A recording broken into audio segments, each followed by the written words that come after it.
सुरुवातीलाच महत्त्वाची बातमी देशाच्या राजकारणातून मित्रांनो, पुन्हा एकदा बॅलेट पेपरवरती भाजपचा उडाला चुराडा. भारतीय जनता पार्टीसह एकनाथ शिंदेंच्या शिवसेनेला दोघांच्या युतीला जबरदस्त फटका. बॅलेट पेपरवरती सर्वात मोठा पराभव तरी इंडिया आघाडी पोहोचली थेट 200च्या पार. नेमकी काय बातमी मित्रांनो, जाणून घेऊया. देशाच्या राजकारणाला आता सगळ्यात मोठं कव्हरेज मिळतंय ते निवडणुकांचं. गेल्या 5 वर्षामध्ये देशामध्ये निवडणुका पार पडल्या. या निवडणुका पार पडत असतानाच निवडणुका बॅलेटवरती व्हाव्या की EVMवरती व्हाव्या असा प्रश्न सर्वसामान्य जनतेला देशामध्ये पडला होता.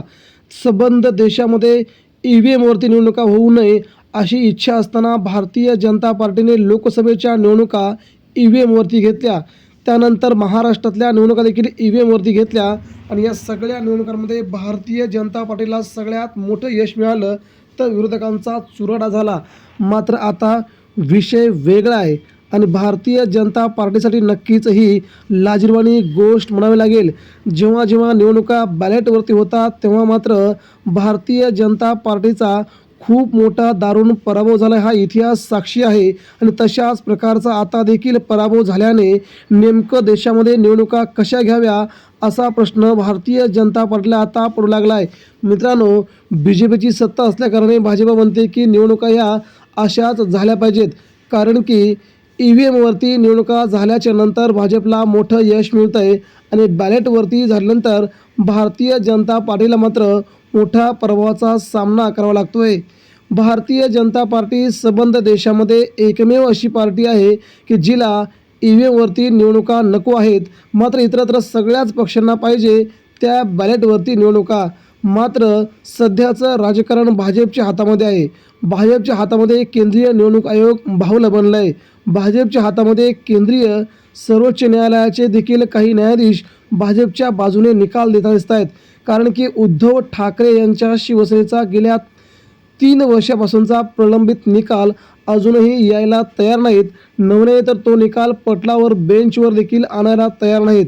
हा निकाल लागू नये यासाठी भाजपचा दबाव आहे का असा प्रश्न सर्वोच्च न्यायालयाच्या सरन्यायाधीशांना विचारल्यानंतर ते स्पष्टपणे नकार देतात. मात्र बेंचवरती शिवसेनेची केस आणायला तयार नाहीत. सर्वसामान्य मराठी माणूस, महाराष्ट्राची जनता त्या केसचा निकाल अजूनही पाहायला तयार आहे. अजूनही त्या केसची वाट बघते. मात्र हा निकाल काही लागायला तयार नाही. त्या पाठोमाग कित्येक महत्त्वाचे निकाल लागले. मात्र शिवसेनेच्या निकालासंदर्भात भारतीय जनता पार्टीचा दबाव आहे का अशी सध्या सर्वसामान्य जनतेमध्ये पाहायला मिळतोय. मित्रांनो, तिसरी महत्त्वाची बाब म्हणजे पश्चिम बंगाल.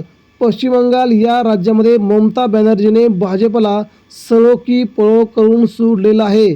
कारण की या राज्यामध्ये भाजपा संपूर्ण जी जगातील सगळ्यात मोठी पार्टी म्हटली जाणारी भारतीय जनता पार्टी, त्यांना मात्र एक महत्त्वाची महिला पश्चिम बंगालच्या मुख्यमंत्री असणाऱ्या ममता बॅनर्जी यांनी भाजपला सळो की पळो करून सोडलं आहे. नुकत्याच झालेल्या स्थानिक स्वराज्य संस्थांच्या निवडणुकांमध्ये काँग्रेसलाही काही जागा नाहीत आणि भारतीय जनता पार्टीला तर इथे खातं देखील खोलता आलं नाही. स्थानिक स्वराज्य संस्थांच्या महानगरपालिकांच्या झालेल्या निवडणुकांमध्ये तिथे भारतीय जनता पार्टीला अवघ्या 2 जागा मिळाल्या आहेत. इकडे मात्र पश्चिम बंगालमध्ये ममता बॅनर्जी यांना अतिशय जबरदस्त सुनामी आल्याचं पाहायला मिळतं आहे.